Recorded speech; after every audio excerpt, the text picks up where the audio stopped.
sa'yo. Judge number Number 5. Judge number 5. Ayan, si Sir from Sablayan. Wow. At konting pakiusap lang po habang hindi Kami sa'yo. Kamusta naman ang iyong preparation para sa pageant na ito? Maayos naman po. Kinakabahan ka ba? Opo. Inhale, exhale ka muna. Ayan. Okay na.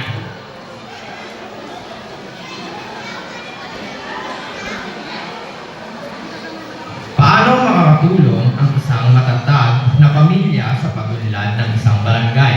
Uulitin ko. Paano makakatulong ang isang matatag na pamilya sa pag-unlad ng isang barangay? Makakatulong po ang isang matatag na pamilya sa isang barangay dahil una po, kayo pong pamilya, kung wala po kayong matatag na relasyon sa isa't isa, paano po kayo magiging inspirasyon ng iba sa inyong barangay?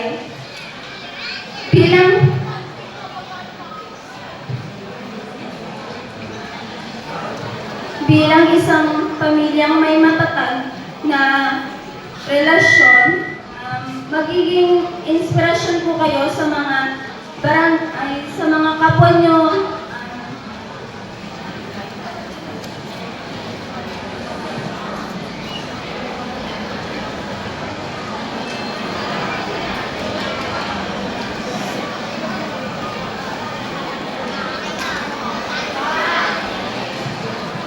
Ayan, pwede daw pa Pwede daw paulit siya ng katanungan. Ayan. Ulitin ko. Paano makakatulong ang isang matatag na pamilya sa pag-unlad ng isang barangay? Makakatulong po ang matatag na pamilya sa isang barangay dahil Dalian mo lang. Dalian mo lang.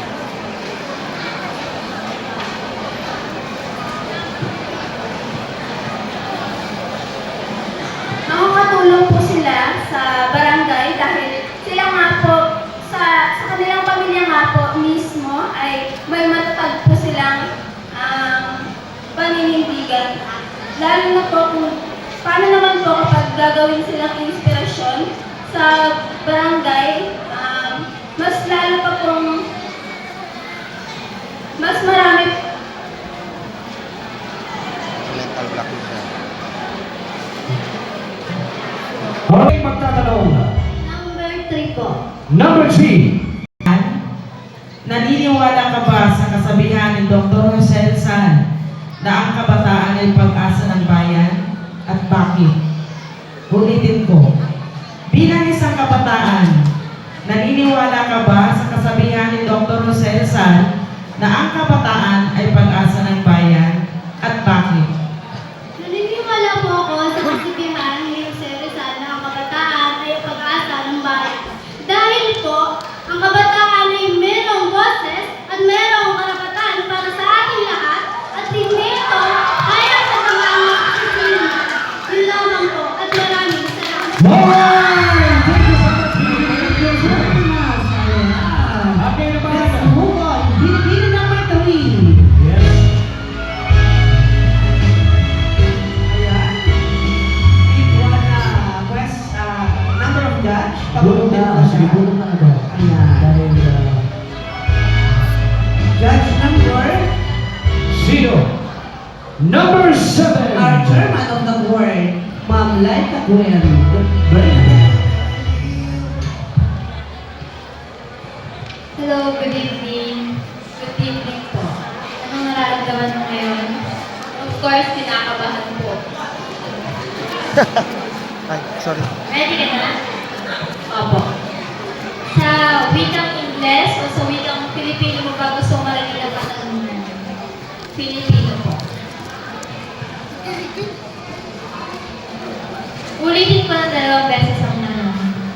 Ano ang katangian na mayroon ka na sumasalamin sa barangay Kapasan at sa mga mamamayan na naninirahan dito na may pagmamalaki mo? Ano ang katangian na mayroon ka na sumasalamin sa barangay Kapasan at sa mga mamamayan na naninirahan dito na may pagmamalaki pagmamalaki mo?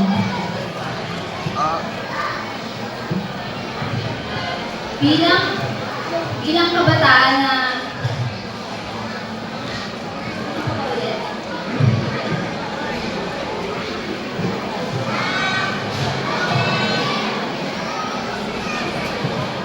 ano ang katangian na mayroon ka na sumasalamin sa barangay Gapasan at sa mga mamamayan na naninirahan dito na may pagmamalaki mo? Ang katangian po na meron ako na may pagmamalaki ko po dito sa barangay Gapasan ay ang pagtatapon ng basura sa tamang basurahan. Dapat po. Thank you. Alright, thank you so much, Pinipili number 3. And now, please step forward. Ayan siya. Oo, Gusto na nga kami ng sabi na yan. Siya ay isang kabataan hindi tinago. Okay, dahil dyan, pagulitin mo siya ng Ayun pa ba, nakalimutan ko na tuloy yan. Ayan. Judge number Sino ang maswerte magtatanong sa'yo? Judge number 2 po. Wow. Si Ayan. Judge number 2. Ayan, Marleo. Sir Marleo Flores. Good evening. Good evening din po. Kinakabahan ka? Hindi po, kasi nakikita ko po yung mga taong sumusuporta sa akin. Wow! Madali lang ang tanong, huwag kang kabahan ha. Bilang isang, uulitin ko ng 2 beses bago ka sumunod. Bilang isang binibining kapasan, ano ang isang bagay na may pagmamalaki mo sa iyong barangay? Bilang isang binibining kapasan, ano ang isang bagay na may pagmamalaki mo sa iyong barangay? Maraming salamat po sa inyong napakagandang katanungan. Para sa akin po, ang may pagmamalaki ko po sa aming barangay ay ang mga taong tapat at matulungin sa sitio Burirawan. Yun lamang po at maraming salamat po. Alright, thank you so much, Pinipili number 4. Ayan, sunod naman namin si Pinipili number 5. Ayan.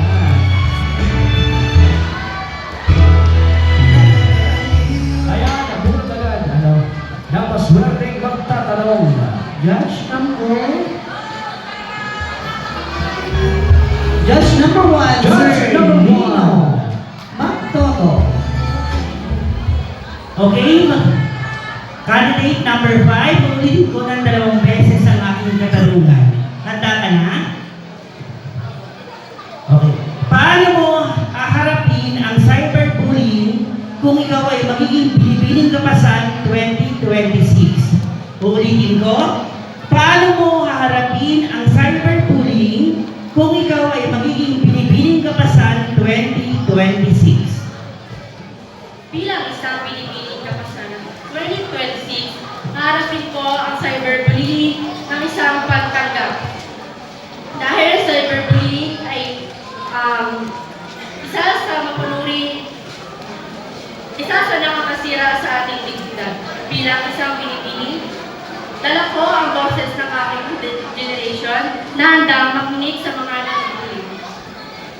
Bilang isang kabataan, handa akong makinig, umunawa, at kumilos para sa ikabubuti ng komunidad.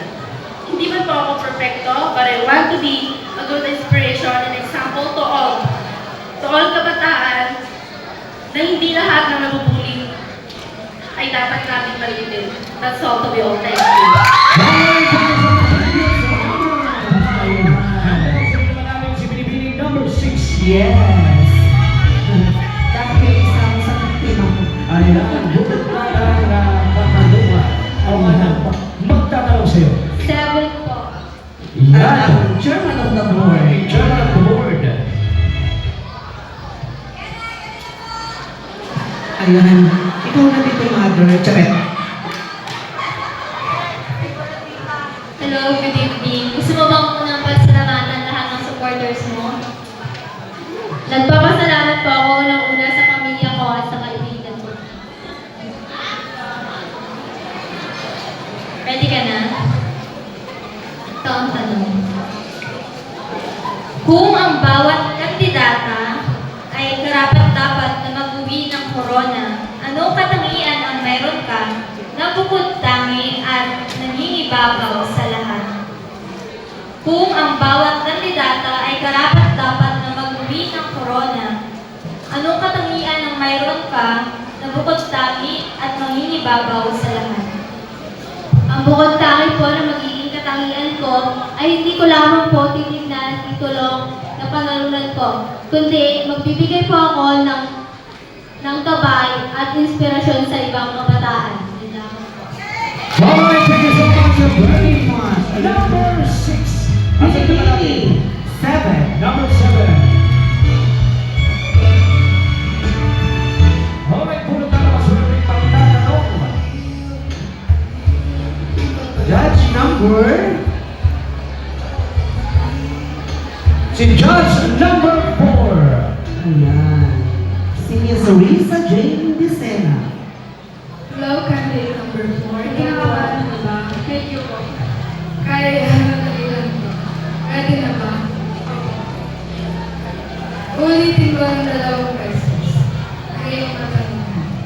Ano ang pangunahing pagsubok na kinakaharap ng kabataan sa ngayong panahon at paano mo ito masusolusyonan? Ulitin ko. Ano ang pangunahing pagsubok na kinakaharap ng kabataan sa ngayong panahon at paano mo ito masusolusyonan?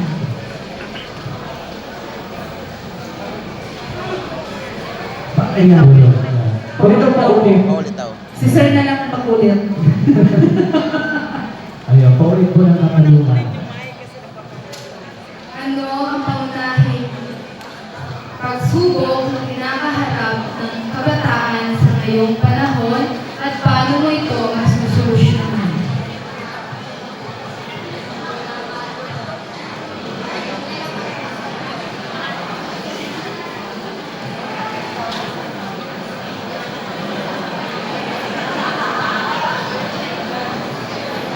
Ang pangunahing pagsubok ng mga kabataan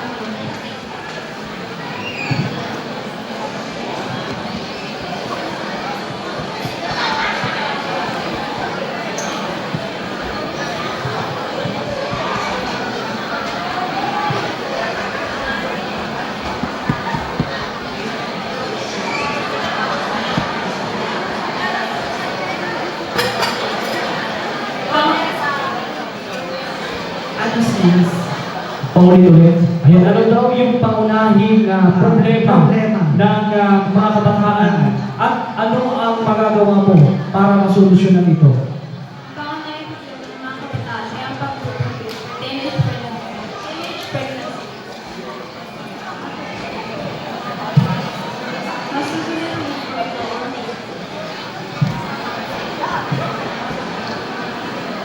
Bibigay ng gabay na huwag nilang gawin.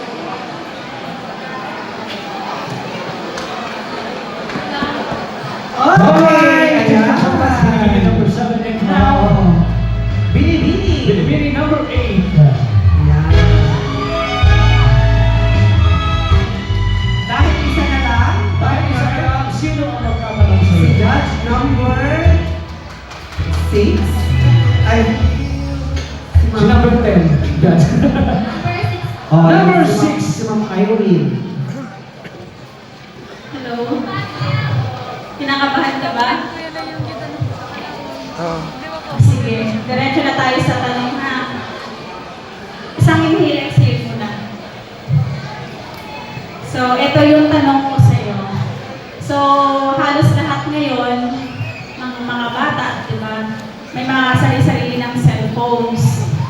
So, sa iyong palagay, ano kaya ang magandang naitutulong ng social media sa mga kabataang tulad mo? So, uulitin ko ha. Sa iyong palagay, ano kaya ang magandang naitutulong ng social media sa mga kabataang tulad mo? Maraming salamat po sa napakagandang tanong. Bilang isang kabataan, sa palagay ko po, nakakatulong o magandang nakakatulong ang social media dahil minsan po kapag may mga research, dito tayo kumukuha. Dito tayo kumukuha ng mga informasyon. Dito tayo nakaka-survive sa pang-araw-araw nating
Millones. Ayan.